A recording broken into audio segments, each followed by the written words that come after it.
along with some representatives of the advanced parties of Commonwealth Games associations. Ever since September 15, we along with CGS met on daily basis.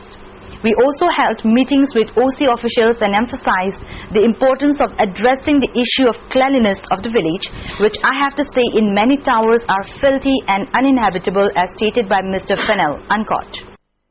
Meanwhile, dirty and unhealthy conditions at the athletes' village in New Delhi are throwing the entire Commonwealth Games in doubt, New Zealand officials said on Tuesday. The warnings came after officials pointed to concerns about security following a gun attack in the Indian capital a fortnight before the multinational event is due to start with thousands of athletes competing. New Zealand chef Demison Dev Curry, who is in New Delhi ahead of his team's arrival, said large sections of the village were still not ready with the clock ticking to its official opening on Thursday. The officials said these athletes had been allocated new accommodation within the village after inspections found their original tower block was unacceptable due to uncleanliness and poor facilities. Prime Minister John Key said it was pointless sending athletes to Commonwealth Games if they face health and sanitation issues in the village. Mr. Key, who said he was suffering from a heavy cold, said, quote, "There's no point in sending them to Delhi if they end up feeling like I currently feel at the moment. We need to make sure they are fit and healthy and can compete well," unquote. The New Zealand Olympic Committee, which is responsible for the Commonwealth team, is already taking advice from security experts on whether it is safe for athletes to take part following Sunday's gun attack. 2 persons have been detained for questioning in connection with the email purportedly sent by terror outfit Indian Mujahideen owing up the attacks outside Jama Masjid in Delhi, police said today. The email was sent using a mobile phone. The SIM card as well as the phone were purchased using a fake address and name from Mumbai. When Maharashtra ATS and crime branch officers reached the address, they did not find anyone by that name living there, said a senior police official.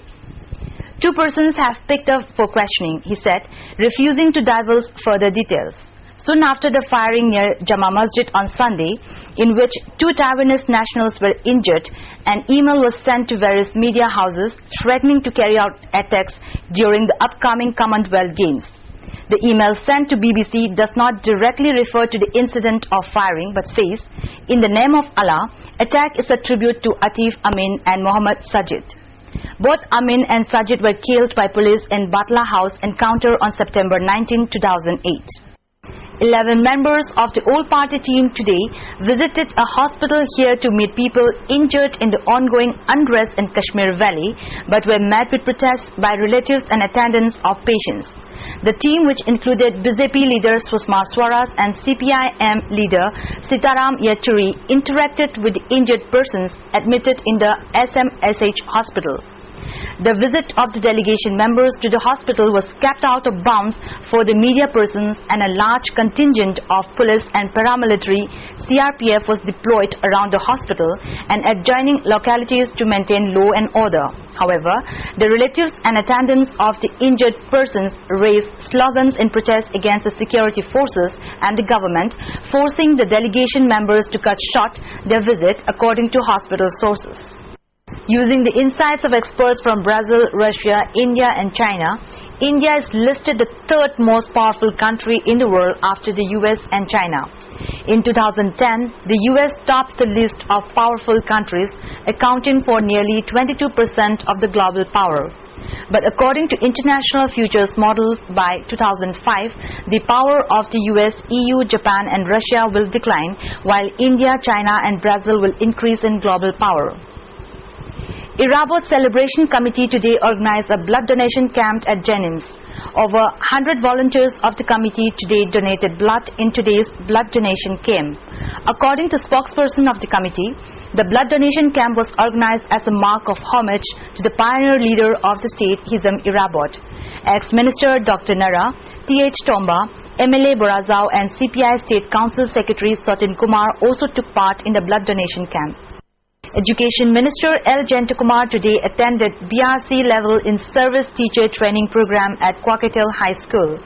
The program, organized by Zonal Education Office Zone 1, was attended by teachers from 72 schools.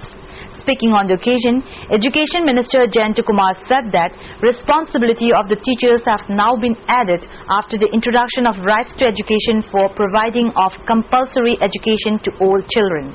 We have come to the end of the news, but before we conclude the headlines once more. Asian delegates visit Moree and Tamu to take stock of the border trade. Commonwealth Game Village receives serious blow from other countries, says it is filthy. Thanks for joining us. Goodbye.